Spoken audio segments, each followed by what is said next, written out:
I'm Johnny Mac. You come here because you want to have a good time, right? It's a comedy podcast, and I'll do that for you. I had an episode recorded. I'm not going to air it. It had some stuff about Chris Rock and Rowan Atkinson and Mr. Bean, and I'll use a lot of the material at some other time. This bit you're hearing me record right now, it's about 4 in the afternoon on Wednesday. I'm staring at the TV, just stunned like all of us. So I don't want to run that episode. That episode had some President Trump jokes from the late night shows in it as well. I never want to be tone deaf on the show. So I thought what would be the move here is just to address things really quickly at the top and just let you know I'm handing in a generic episode on purpose. Today's episode will be about one of my favorite TV shows, What We Do in the Shadows. Let's all take in the world, and we'll see what's up tomorrow. Here's the generic episode. I want to talk about one of my favorite shows, What We Do in the Shadows. This is the vampire thing on FX that you should be watching, and you definitely should seek out the original movie. From the New York Times, when Jermaine Clement and Taika Waititi, hope I got his name right, wrote and directed the mockumentary What We Do in the Shadows, that the movie. They played century-old vampires in Wellington, New Zealand, struggling with their unending lives and the frustrations of modern times.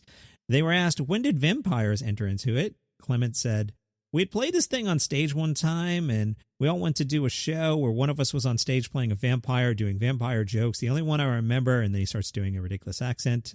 Should I do it here? No, I'll just read it. I just flew from Transylvania, and boy, my arms are tired because they were wings, and I flew all the way. See, that's really funny.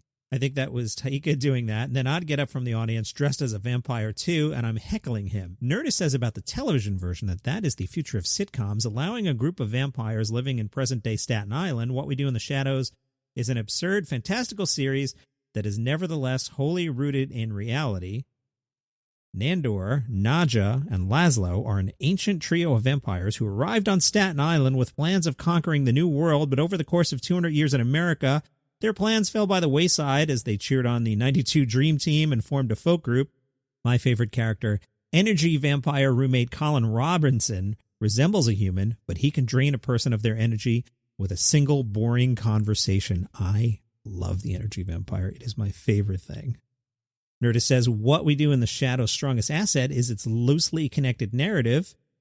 The series largely uses contained episodes to dig deeper into its world, from their showdown with werewolves to their attempt to take over local government. It's the episodic formula that makes the show stand out, in contrast to the likes of the intricately mapped out The Good Place and the darkly funny Dead to Me. What We Do in the Shadows is a string of disconnected absurdities loosely threaded together, and purposely so. What We Do in the Shadows' standout episode features Laszlo on the run, living under the assumed identity of regular human bartender Jackie Daytona. The goofy premise could never work with a more concentrated overarching narrative, but it perfectly sums up the series' brilliance, taking offbeat or bizarre concepts and running with them wild for a whole episode. Yeah, this is pretty good. One of the vampires goes out to the Midwest somewhere and is a bartender, and Mark Hamill plays a rival vampire who's trying to kill him. It's a lot of fun. So back to the Times, who asked, were vampires part of your cultural upbringings? Clement said, I remember waking up at 5 years old and my parents were watching a horror movie. It was Scars of Dracula. There's a skeleton lying on a stone tomb. A bat flies in and drops blood on it, and it becomes Dracula again. It's ridiculous, but back then I was like, whoa, I had nightmares about vampires after that for years. Waititi says, I grew up in a tiny, tiny, tiny little fishing village on the east coast of New Zealand, basically the place where you'd take marlin to get weighed, and they'd turn it into a cinema for 3 or 4 months. So when I was 7 or 8, I saw George Hamilton in Love at First Bite in this shed projected on a sheet. The creator said not everyone on the set knew as much about vampires as they did. Jermaine said a lot of the ideas in the first week, I'm just going, no, you can't do that. Vampires can't do that. One of the writers said, I wrote a fantastic joke where they were having appetizers that were leeches full of blood, and Clement said, well, they can't eat solid food. They were asked if it was bittersweet that the original Shadows movie was not more widely seen. Waititi said, how dare you? My mom saw it and she loved it. That's all I care about. And Clement said, I had the opposite experience because the idea came from when we weren't professionals at all, and it was really us just joking around with a bunch of our friends. It surprises me how many people have actually seen the movie. One of the takeaways of the show, humans are so stupid and boring and lazy that given the gift of immortality, you'd never get around to doing anything. You just put off everything. People have been alive for 5,000 years going, I've got forever to learn how to play violin. Why start now?